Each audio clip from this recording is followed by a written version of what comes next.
అది బాబు జరిగిన కథ. పిచ్చోడు తాడు తెంపుకొని పోయిందంటే ఖచ్చితంగా సమాధి బద్దలు కొట్టే ఉంటాడు.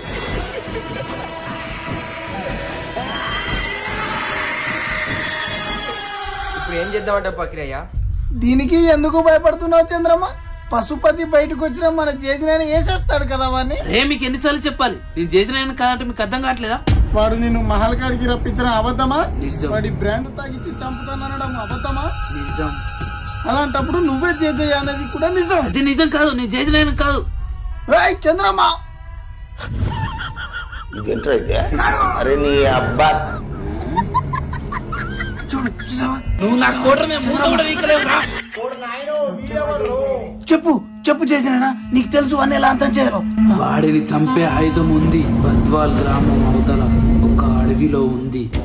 వాడిని సమాధి చేసిన కొన్ని రోజుల తర్వాత వాడు భయంకరమైన ప్రేతాత్మగా మారాడు. వాడి ప్రభావం మా బద్వాల్ ప్రజలపై పడింది.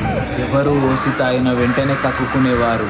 దాంతో ప్రజలందరూ ఓసి తాగడానికి ఇష్టపడేవారు కాదు. దీనికి పరిష్కారం కోసం ఎక్కడెక్కడో వైన్ షాపులు తిరిగాను, ఎందరినో అడిగాను. చివరికి అడవిలో కొంతమంది తాంత్రికులను కలిశాను. అక్కడ నాకు సమాధానం దొరికింది. ఎవరో వస్తున్నారు గురుగారు.